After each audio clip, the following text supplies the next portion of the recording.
So before we continue our Chosen One series looking at the life and ministry and calling of John, we're going to read a little bit of what he wrote in 1 John 3:16 to 18.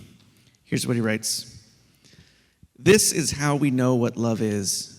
Jesus Christ laid down his life for us, and we ought to lay down our lives for our brothers and sisters. If anyone has material possessions and sees a brother or sister in need, but has no pity on them, how can the love of God be in that person? Dear children, let us not love with words or speech, but with actions and truth.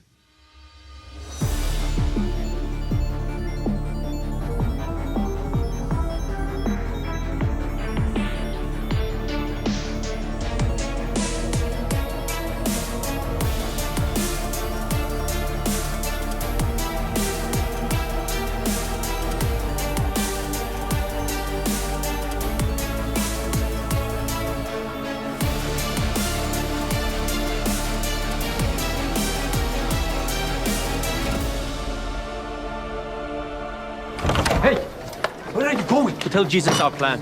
The group said to leave it alone. They also said he gets to make his own decisions. So, let's let him. Why do you think he picked us to plant those fields?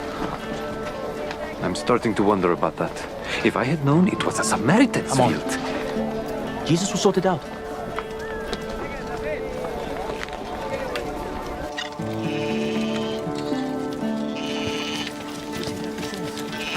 Rabbi!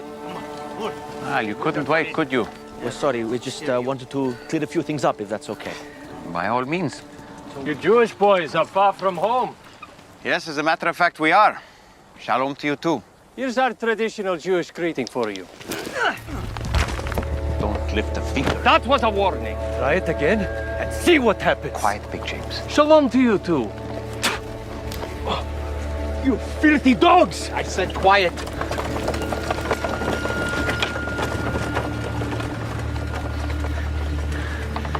Let us do something.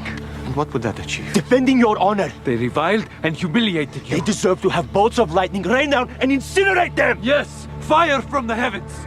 Fire. You said we could do things like that. Say the word, and it will happen. Why not? We knew we couldn't trust these people. We shouldn't have come here in the first place. They don't deserve you. Why do you think I had you work Melek's field? What was I trying to teach you? To help? You think it was just to be more helpful? Or to be better farmers?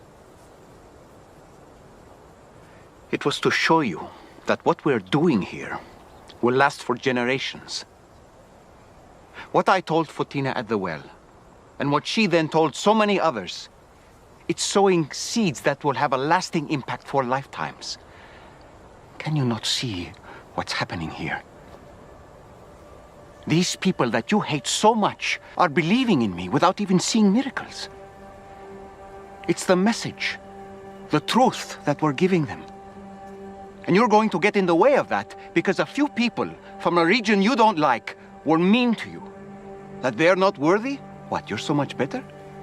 You're more worthy? Well, let me tell you something. You're not. That's the whole point. It's why I'm here.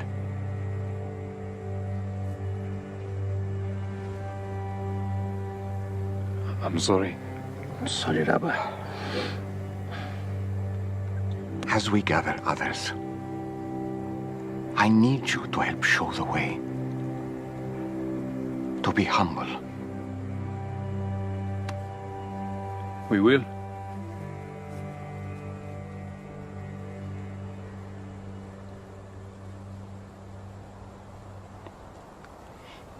You wanted to use the power of God to bring down fire, to burn these people up? Well, it sounds a lot worse when you say it that way.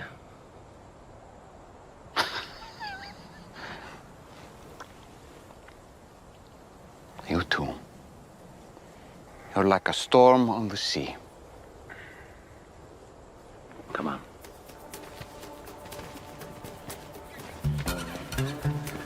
Thunder exploding out of your chests at every turn.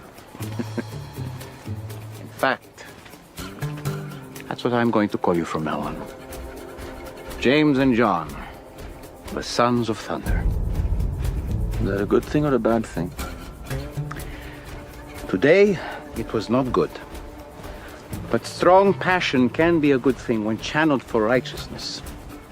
I just may have to delay giving you that authority we discussed earlier, or in smaller doses, until you two calm down a bit. Hey, Renew. Sometimes it's hard to follow Jesus. James and John were discovering that. But I mean, let's face it, there's some really great benefits to following Jesus, right? I mean, we've got unbelievable, unmerited, you did not deserve grace. God's forgiveness of our sins, his adoption into his family. I mean, you and I are actually taken in and treated as his sons and daughters. He welcomes us in. I mean, where else can you go? Ask me, where else can you go and get 100% unconditional love? There's nowhere else. And we have eternal life guaranteed with him for for eternity, that's eternal life, right? And on top of all this, we get to have his presence with us every day, guiding us in and out of every situation we're in. That's pretty good benefits, don't you think? But if we're going to be honest, and if we're anything like what James and John discovered, sometimes it can be a little difficult to follow Jesus. And today we're going to look especially at John. It's not that I don't like James, but you'll understand. We're going to really home in on John because there was a time where he's known now as the son of thunder, and later he became known as the apostle of love. But at this point in his life, and this point of following Jesus, he was discovering it's not so easy. In fact, it can be rather challenging. Now, I'm not talking about the type of challenge where, you got to get up early every Sunday morning and go to church. Oh, here at Renew, we let you sleep in. Hey, you can come at 4 o'clock. That's pretty good. We're not talking about the difficulty of a demanding parent. 95%, where's the other 5%? That's not the type of difficult we're talking here. And we're not even just focusing on, how you define sin, although that's important as well. What it means is following Jesus is calling us to something beyond ourselves. Earlier in the episode we were watching, I love this little scene where Jesus is talking to the father of one of the people that's following him. And he says to this person, he says, look, I ask a lot of those who follow me. Now, that's not found anywhere in the Bible specifically. But I think it's true to the text. If you read the Gospels, you read Matthew, Mark, Luke, and John, you discover Jesus calls us to a very high standard. He does ask a lot of those who follow him. And he calls us to go outside of ourselves and to live contrary to our instincts, to move away from self-preservation and to begin to serve others. And it is very, very hard, incredibly high callings. Now, but here's the thing, is you need to couple this with this fact. The high callings of Jesus are coupled with the fact that he's intent on transforming lives. As Brandon reminded us a couple weeks ago, Jesus comes into our lives and he invites us to be in relationship with him. And he knows everything that's going to happen. He knows all the ways that you're going to fall and every way that you're going to disappoint him or disappoint yourself. And he still calls you. And he offers you his grace. He offers you his forgiveness. And every time you stumble, he picks you back up. He dusts you off. Maybe gives you the hug, put the Band-Aid on. And then he sends you on your way. Because he's intent on transforming our lives so that we can be, if you will, his servants. He's intent on transforming your life. He's intent on transforming my life. And he's intent on transforming us as a church, as his community. You read the Gospels and you cannot avoid this fact that Jesus disrupts lives. This whole series is about lives disrupted by Jesus. But it's easy to miss how significant these disruptions are. Think about James and John. Now, here I've got my Bartley-sized Bible. Oh, sorry, Bartley. I'm using it because I need it too. But in Mark chapter 1, when Mark discusses the calling of James and John, it's interesting. You can read it and miss what he's saying. Verses 19 and 20, he's already called Andrew and Peter. He says, going on a little farther, he, that is Jesus, saw James the son of Zebedee and John his brother, who were in the boat mending the nets.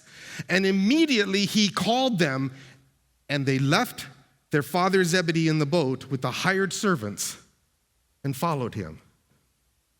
Now, if you're reading the book of Mark, it's a short book, right? You read this, you just keep going. I think we need a pause marker there because there's something very significant that we need to see. Now, first off is that James and John were the son of probably a fairly wealthy fisherman merchant. Not your average fisherman didn't have hired hands. Zebedee had these guys, and I suspect in some ways that it was probably a family business. In fact, quite likely, I would assume that James and John were one day going to inherit the family business. Zebedee thought that, James and John thought that, and here they are working their nets, working their, applying their business, bringing in the haul that's going to earn the money so they can put food on the table. And Jesus comes waltzing on up, and he says, hey, follow me. And James and John drop everything. And think of it, it's not just the nets, it's not just the fish that might have flopped back into the water. They dropped their whole future. They dropped the security of financial stability in an age when you didn't have that. And they walked and they followed Jesus. There's these little snippets are all throughout the Gospels. And you see that Jesus disrupted their lives in a profound and intense way. And Jesus is intent on transforming our lives. You see, he uproots us. He interrupts our way of living. He comes in, and every day we're given this choice to follow him or not. And like James and John were discovering, we find out that this calling is actually a calling to a community that we do not choose. If you watch this series of The Chosen, they do a really good job of demonstrating just how much the disciples did not like each other. They were not from a group that would normally hang out together. And Jesus called them together, and it was through this group that he would turn the world upside down. So again, Jesus comes, he comes to disrupt our lives, disrupt our patterns of thinking, interrupt our way of living, reshaping our lives day by day, bit by bit, as we journey with others. Now, last time I was here, we spent some time in the Gospel of Mark, and you can guess where I'm at again? Gospel of Mark. I like Mark. Maybe because it's short, so I don't have to take as long to read it. No, not saying that. Mark is considered to be probably the earliest of the Gospels to be written. And it's frequently overlooked because it is so short. And you can actually, if you're reading Matthew or Luke, you can see where they might have borrowed from Mark as they were preparing their much longer episodes. But Mark has a really important message for us.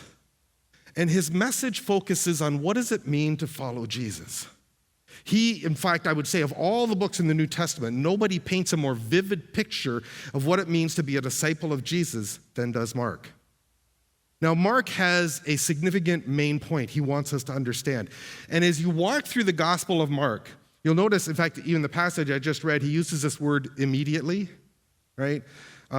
Over and over again. He says immediately this, and then immediately they went to KFC, and then immediately every time you see, they're racing where they're going. What it is that Mark is racing to his conclusion because he wants people to see that this Jesus that they're following, this Jesus has to be understood as a crucified Messiah. See, he's writing to people that already believed in Jesus. He's writing to people that already worshiped him as the Son of God, and he wants them to remember that this Jesus is a crucified Messiah. It's not a whole lot different from us here in Canada, right? The stats still show that the vast majority of people in Canada believe that Jesus is the Son of God. Most people believe that he still died for them. In fact, you could walk through the basic gospel and people go, yeah, I believe that. But what difference does it make? Can I ask what difference it makes in your life? For Mark, he's saying, look, you can't just worship Jesus as God. You need to understand that he is the crucified Son of God. He is the crucified Messiah. And this isn't just some intellectual abstract exercise. Because you see, when you decide to answer Mark's question about who is Jesus, you're actually answering the question, who am I? I love how Richard Hayes puts it. He writes it this way. He says, when we embrace Mark's answer to the question, who do you say that I am? We're not just making a theological affirmation about Jesus' identity, we're choosing our own identity as well. You see, when we become Christians, our whole identity becomes entwined and wrapped up in Jesus. Who Jesus is and how he lives becomes determinative for how we understand ourselves and how we understand how we're to live in this world. You know, I was talking with Brandon earlier today. It strikes me. We live in a society, especially since the 60s, and we still do it. How do people find their identity? They think we find our identity by casting everybody aside and going off into the wilderness and doing some sort of powwow with nature, and then you find out who you are. That's not how it works. We are built as relational beings. And when we come to Jesus, our fundamental identity is shaped by him. We are his children. We are his forgiven sons and daughters. And the way that he lived is the way that we are called to live, no matter what you do, whether you are a carpenter or a doctor, whether you are a nurse, a school teacher, a garbage collector, a nonprofit executive, a frontline worker, whatever you're doing, we are called to live a certain way, and that way is shaped by Jesus. Who you are is shaped by him. Who we are, and we'll get to that, is shaped by him. And this is an incredibly high calling. Now, Mark, if you will, turns on this whole notion about who Jesus is and who we are in response to that. In Mark 8, 9, and 10 in particular are, if you will, the hinges of the whole gospel. I don't know if I've said this to you before, but I've said it to a few people. I think Mark 8, 9, and 10 are as important to us as Christians as the Sermon on the Mount. Because in these chapters, Mark draws a whole bunch of what Jesus does and says and compresses it together so that we can see what it really means to follow Jesus. In fact, Jesus says, look, come follow me, and this is what it looks like. And it's found in these 3 chapters. Now, let's just stop for a second and think about John. At this point, and I want us to understand that John, the son of thunder, is presented in Mark as this guy who's clamoring for power and position. John, like all the other disciples, had a vision of Jesus that was made by their own society and their own culture and their own times. They thought this is what they needed to Jesus to be, and that was some guy that would overthrow Rome and lead them into the vision of the future that they had. John, we understand, came from a relatively wealthy family. He's always listed second. Did you notice that? It's always James and John, or James and his brother John, and James, the son of Zebedee, and John. That's because John was younger. Feel for all of you that are second-born. I understand. I'm second-born. If you got 3 kids and you're in the middle, I really understand. That's hard.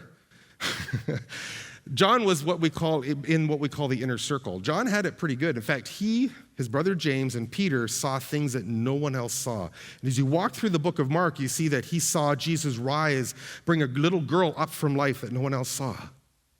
They were with Jesus in the Transfiguration. They were with Jesus at the Garden of Gethsemane. And then this is it. Only in Mark is John called the son of thunder. Only in Mark. You don't find that in Matthew. You don't find it in Luke. You certainly don't find it in the Gospel of John. Only in Mark. But what's interesting to me is that, the little episode we just watched, you know where that episode's from? From the book of Luke. Because most people are thinking, well, how do we understand what it means for John to be the son of thunder? Well, if you read through the Gospel of Mark, you see John speaks twice. And these are really important for us to understand what it means for him to be the son of thunder. And we're going to dig into that a bit, because what's interesting is we're going to look at Mark 8, 9, and 10, and those are the 3 chapters in which John speaks twice.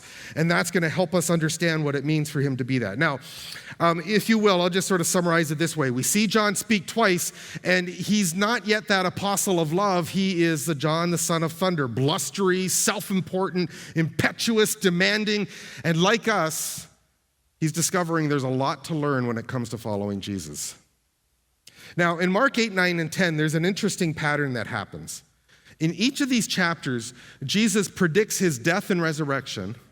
Then the disciples misunderstand what he's talking about and get lost in some sort of craziness.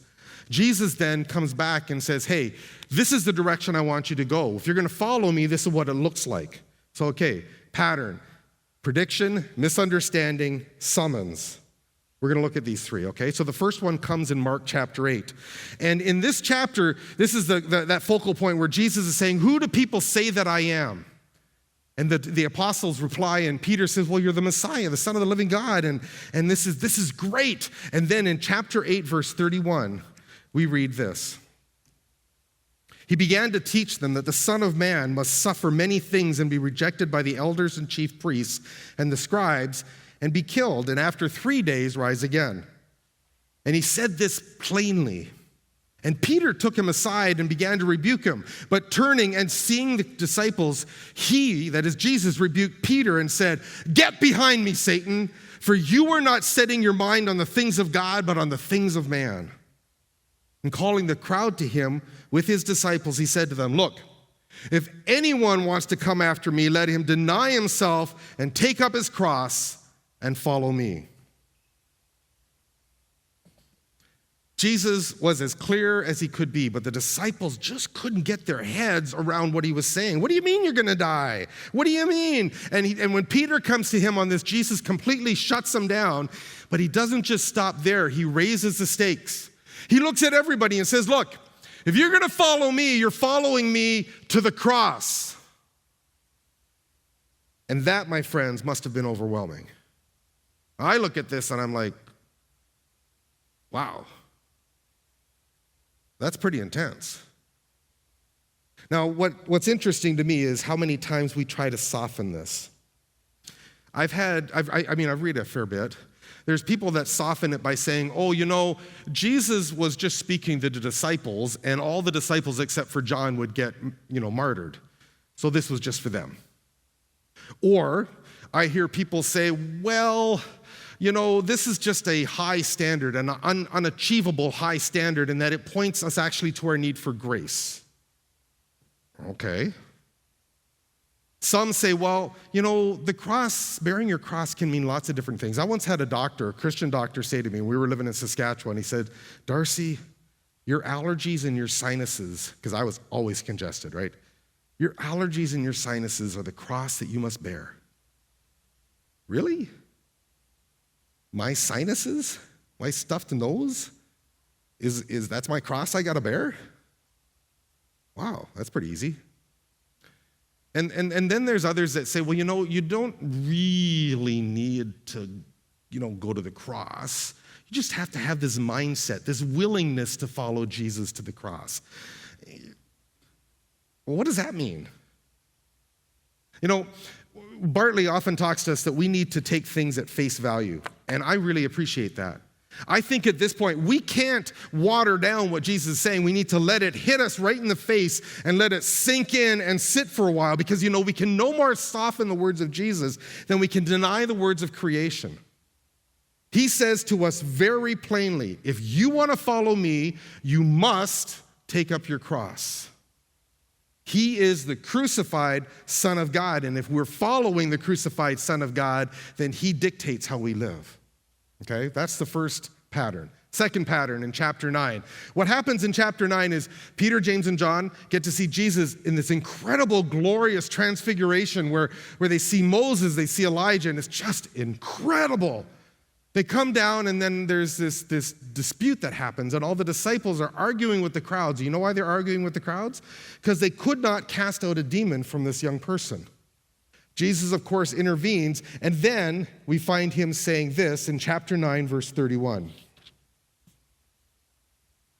He was teaching his disciples, saying to them, the Son of Man is going to be delivered into the hands of men, and they will kill him, and when he is killed after 3 days, he will rise. But they did not understand the saying and were afraid to ask him. And they came to Capernaum, and when he was in the house, he asked them, what were you discussing on the way? But they kept silent. For on the way they'd argued with one another about who was the greatest. And he sat down and called the 12, and he said to them, look, if anyone would come first, he must be last of all and servant of all. And he took a child and put him in the midst of them, and taking him in his arms, he said to them, whoever receives one such child in my name receives me. And whoever receives me receives not me, but him who sent me. You know, I think at this point the disciples are starting to comprehend that Jesus actually believes he's going to die. He keeps saying this. It's the second time that he said this to them. And I think it's starting to clue in, and it says they're afraid. They don't know what to do. So what do we typically do when we don't know what to do? We go back to our default position. And their default position was to jockey for position, right? They're jockey. Who's in control? Who's the greatest? Who's the king of the castle? And who are the dirty rascals, right? I mean, like, who's the top of the whole heap? And that's what they were doing. And this is where we find Jesus responding to them in that famous statement. And I love how Pastor Mitch used to always say, we have to race to the back of the line. This is where that comes from, right? But what's interesting to me is that Jesus doesn't just stop there. He says he enacts. He actually shows them what he means. It's one thing to say you got to be first. To be first, you got to be last. It's another thing to actually do what he does. Did you notice what Jesus did? He took a little child and he brought them amongst them. Now, the child is brought among them not as an example of faith, right? That's in chapter 10, okay? Faith of a child, that's chapter 10. We're in chapter 9, and in chapter 9, he brings this child and says, look, you need to welcome into your midst little ones like this. Now, I can imagine the disciples being a little confused. How is a child going to help us overthrow the Romans? How is a child going to help us build the kingdom of God? Put it in today's terms. How is a child going to help us build a church? Now you can say, well, they might have, good parents. But Jesus isn't talking about the parents. He's talking about the kid. And the child begins to, if you dig into it, you begin to see that the child represents people that have less power, less influence, less, prestige. These are not the ones that you typically would want to build your movement with. But Jesus says this is where you need to go. You need to go out to the margins. You need to go out to the ones that you would naturally forget. The people that you don't necessarily want to bring into your midst. The people you don't necessarily think of. That's who we need to think of. And here's where we see John speak for the first time. Yay, John! Come on in, let's do it. But no, John falls flat on his face first time he speaks. You see, think about it. This is really, really quite ironic. The whole episode starts with the disciples being unable to cast out a demon. And then look at what John says in verse 38, right after Jesus talks about receiving a child. John said to him, "Teacher, we saw someone casting out demons in your name, and we tried to stop him." Because he wasn't following us. I don't know if he thought he was going to get a hero cookie for this. I'm really not sure what was going through John's mind. I mean, did he not hear what Jesus just said? Welcome the children, welcome the outsiders. And they had just been unable to cast out a demon, but there's some guy casting out a demon. Oh, wait, he can't be better than us. Push him away. All John saw was a threat instead of the opportunity.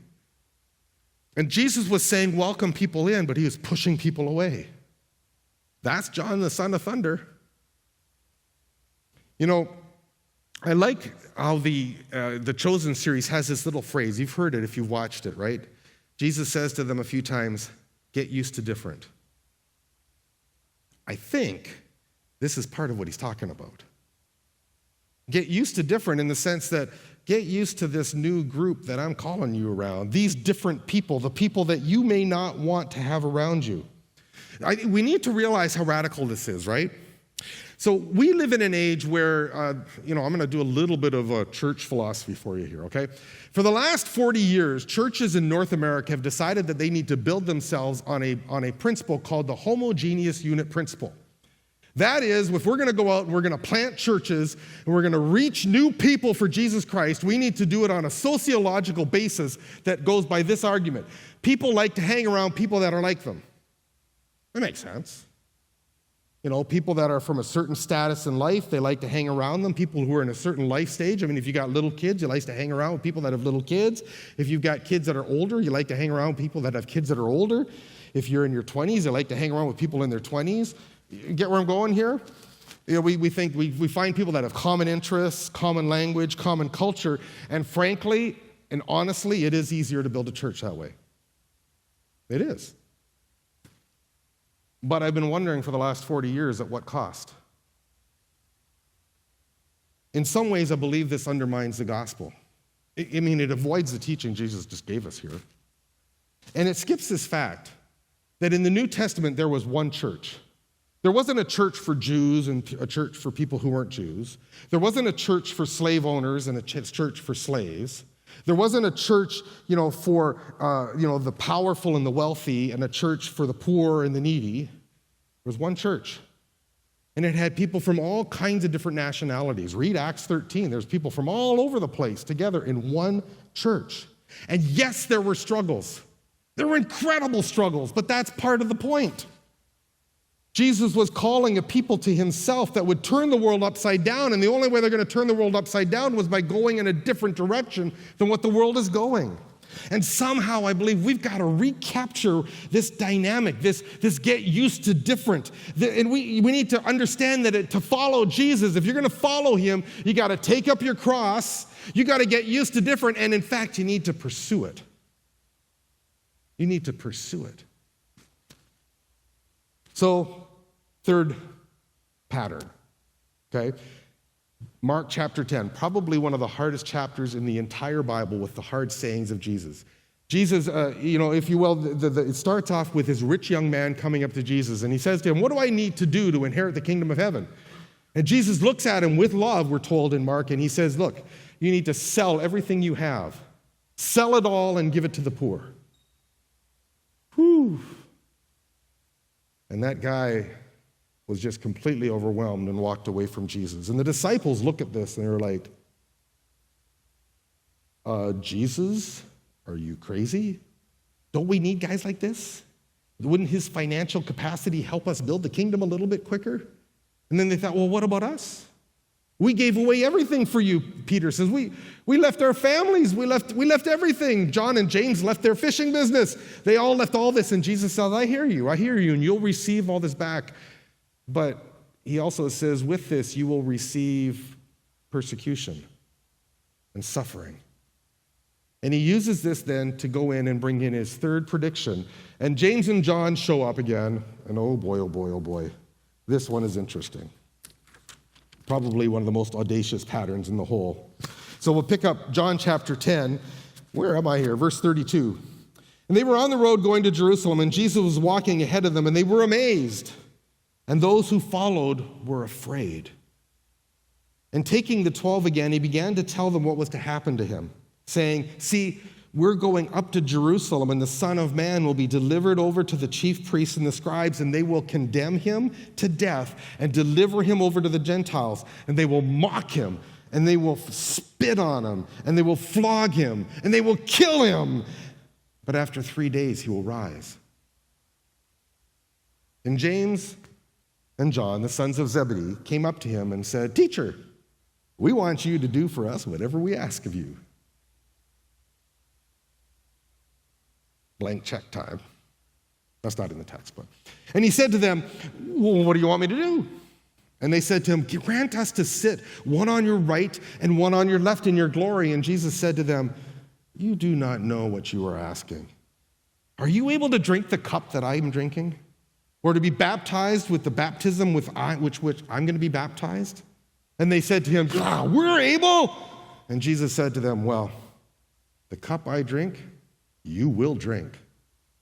And with the baptism with which I'm baptized, you will be baptized. But to sit at my right and my left, that's not mine to grant, but it's for those for whom it's been prepared."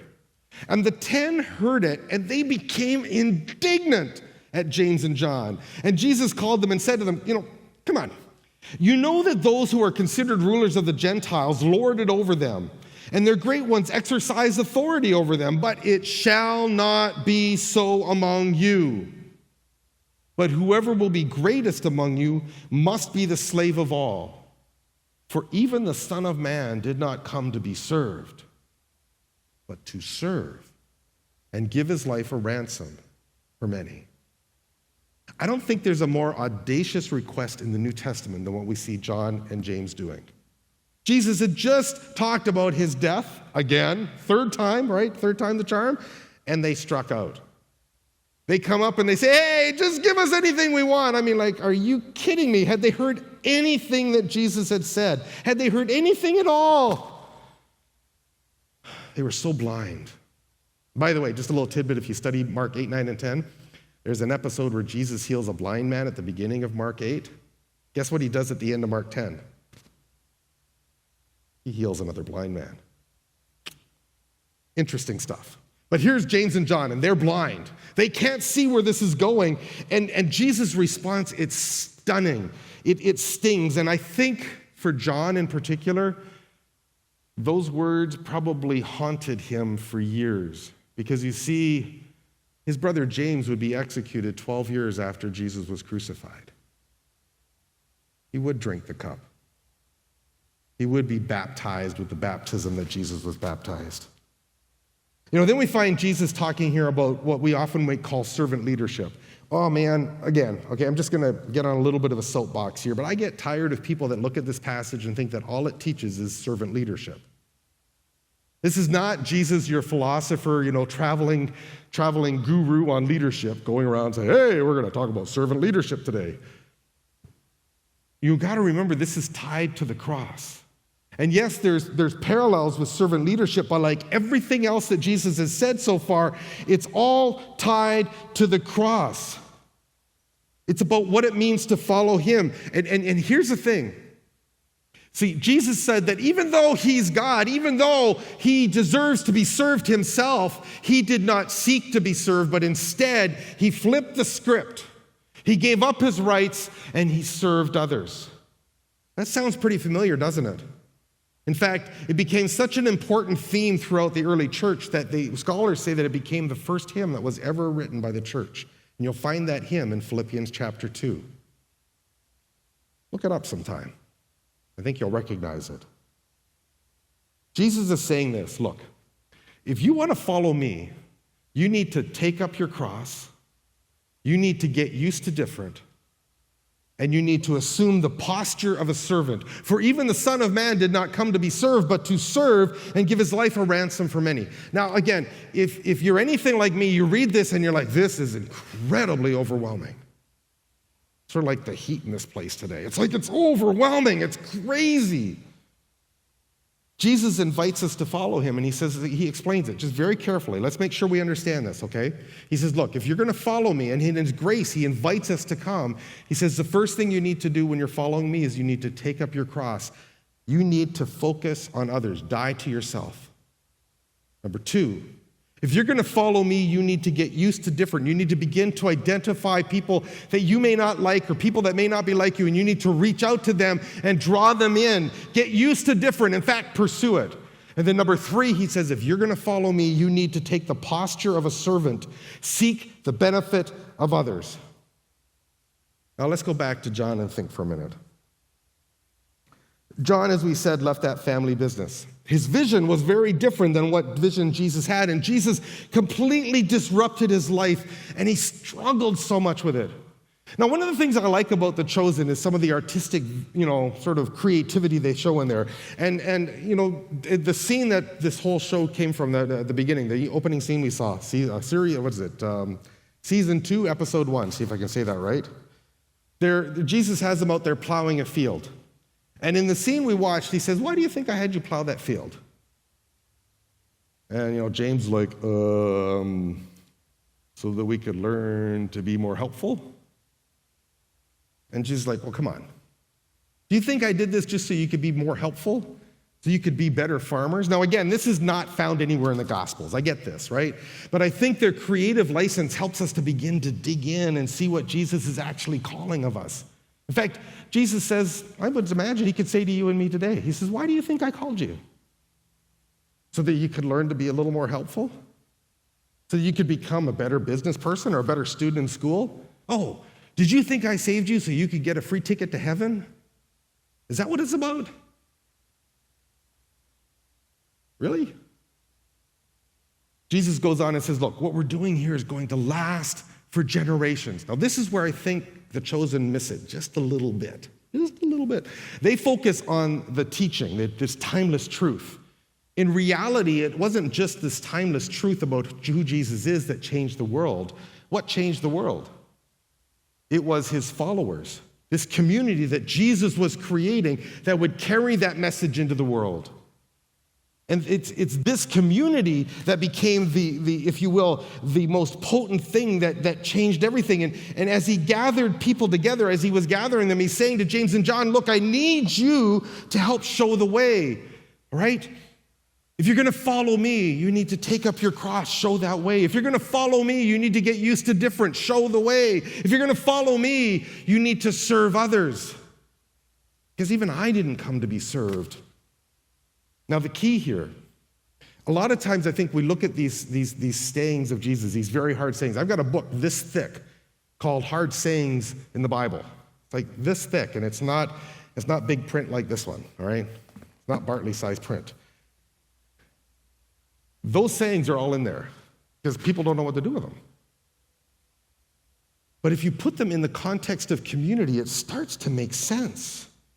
If it's just left on your own, it becomes this abstract thing, and I don't know what to do. But when you put it within community, it takes shape. You know, I often wonder, and I was sharing this with the elders earlier this week, well, there's a period of silence in the life of John, 45 years of silence. Before his brother dies at the hands of Herod, you see John with Peter walking into the temple, and they heal the lame man that way. Then, you know the song the kids learn where he got up and he, singing and dancing and praising God? John was with him there, but then you don't really hear from John at all for 45 years. Now, it's not that John stopped following Jesus, because he clearly was still following him. But I sort of, again, I'm using my creative license here. There's a part of me that thinks that John began to realize that he needed to really take to heart what it meant to follow a crucified Messiah. And the words that Jesus spoke to him began to ring true, and he began to serve behind the scenes. And by the time he wrote his Gospels, his life had been completely turned upside down. He was a transformed man. No longer the son of thunder, he was the apostle of love. Now, the Gospel of Mark was written around a very difficult time, a time that disrupted John's life. It was written during the time of the Roman-Jewish War between 65 and 70 AD. And at this time, pretty much everybody that John had been a disciple with was already dead. His brother James had died, like I said, 12 years after Jesus had been crucified. And then everybody else had either been killed, Peter had been executed, even Paul had been executed by this time. Everybody else was either in some other land like Russia or Ethiopia or India, and most of them had already died. The only one we're not sure of is Matthew. John's the only one left. And John experiences a refugee crisis, much like what people in the Ukraine are experiencing right now, because you see, the Romans came down with full force and they destroyed Jerusalem. They totally devastated it, and John had to leave. And he fled to modern-day Turkey and landed in a city called Ephesus, where Paul had planted a church. And it's in this church that he became known affectionately as the elder. And as Denise said, this is where he wrote his books, his gospel, his other books. And it's where Jesus' words took root in him. He became transformed by being face to face with the crucified Messiah. Now, I've often wondered to myself, why is it in the Gospel of John, John never mentions himself by name? You'll read the Gospel of John and he'll talk about the disciple that Jesus loved. And you look through and he names all other 11 disciples, but not him. I have a hunch that when he wrote this book, he knew Mark's book was running around and everybody knew him as the son of thunder. And he knew himself, yeah, I was a son of thunder, but I'm a disciple that Jesus loved. And he changed me, and he wants us to understand that same love and for us to experience that same change. And in fact, when you read those passages, and we're going to go back to what we read earlier in 1 John 3, I want you to hear the words of Jesus as they echo through John's writing. We're not going to read the whole thing. I've kept you here long enough. But 1 John 3, 16 to 18. Listen for the words of Jesus in here, okay? By this we know love, that he, that is Jesus, laid down his life for us, and we ought to lay our lives down for our brothers. But if anyone has the world's goods and sees his brother in need, yet closes his heart against him, how does God's love abide in him? Little children, let us not love in word and talk, but in deed and in truth. Can you see the connection to what Jesus was saying? If you want to follow me, you must take up your cross. You must get used to different. You must assume the posture of a servant. Look a little bit further, chapter 4, verse 7. This is a pretty famous part of 1 John. John says this, "Beloved, let us love one another, for love is from God. And whoever loves has been born of God and knows God. Anyone who does not love God does not know God, because God is love. In this the love of God was made manifest among us, that God sent his only Son into the world so that we might live through him. In this is love, not that we loved him, but that he loved us and sent his Son to be the propitiation for our sins. Beloved, if God so loved us, we also ought to love one another. No one has ever seen God, but if we love one another, God abides in us and his love is perfected in us." A couple of things. The love he's talking about here is not the love the Beatles sang about in the 60s, okay? You know, all we need is love. Sorry for you that are in your 20s. You guys know the Beatles, right? Come on. All you need is love. Okay. He's not talking about that kind of love. He's talking about a cross-shaped love. The love of Jesus, where he says, if you're going to follow me, you take up your cross, you get used to different, you serve others. But I want you to notice, he says here, if we love one another, his love is what? It's perfected in us. Now, it's not that somehow Jesus' love was imperfect, but it's like when we truly love each other the way that God's called us to, when we follow him and take up our cross, get used to different, and serve others, his love accomplishes what it was intended to do in the first place. And that is to create a new community, a new humanity through which the world comes to know what God is and what he's all about. I've come to realize something lately. And it struck me. I was reading one of my favorite professors, Scott McKnight. I was reading this book, and it was just like the words just jumped off, and it fit this exactly where I felt we needed to go today. Scott writes this. He says, "To be incorporated in Christ is not only a personal relationship with Jesus, but also a personal relationship with his people." Let me read that for you again, because I think he's onto something. To be incorporated in Christ is not only a personal relationship with Jesus Christ, but also a personal relationship with his people. See, each disciple that Jesus called had a personal relationship with Jesus. And what did he do? He said, "Here, come and be part of my team of disciples." And they were not people that they would normally hang around with, but this was what they were called to. You know, when we become a believer of Jesus, we're drawn into his community. And Jesus says to us, look, if you want to have a relationship with me, you need to have a relationship with the other people that I called. You are not your own. In fact, you are not on your own. That's one of the biggest lies that we make about the gospel in North America, that it's just about you and Jesus. Jesus calls you to be part of his family. Get used to different. If we belong to Jesus, we belong to each other. You know, we've all come here for different reasons, right? Some of us come here because, we like Bartley's preaching. Vicki and I heard Bartley preach at Armando's 70th birthday, and we thought, we could like that. It drew us here. Some of us come here because we know other people, right? You come, and that's why you came to the church. When we came, we knew Marcio and Karina. We knew their parents, Marcio's parents, Armando and Odila, and that was sort of what, again, sort of gave us a comfort level of being in the church. Other people choose the church, because they got a good kids ministry, or they got a good young adults ministry, or they got something that serves me. But if that's all we've got, if that's all we have, we're missing something. Jesus calls us to something deeper, because if we don't go there, church just becomes like, like a grocery store. Yeah, they got a good kids ministry, good preaching, good worship. I could go there. And you pull it off the shelf and you put it in your little cart and you run through checkout. until something doesn't make you happy anymore, and then you put it back on the shelf and you go pick something else. Jesus is calling us to something deeper. You see, the disciples would not have chosen the people that they were with, but Jesus called them together. And so whatever reason it is that you've come to Renew, we need to realize that he's calling you to something deeper. We belong to each other. We belong on a mission where we share his love and model his love regardless of where we've come from. That's why today is so important. You know, we brought the group up from Cambridge. I can't tell you how much I respect this group. They didn't skulk off in the back and just sort of walk away from the church. They recognized this is their family. We're family together. And they prayerfully sought what God is calling them to do, and then together as a family, we commission them to go. It's so beautiful. It's hard. I don't want to see them go. But it's a demonstration of the value that we have as a body of Christ. They did this prayerfully, and I have so much respect. You know, Jesus is saying to us, look, we belong to each other.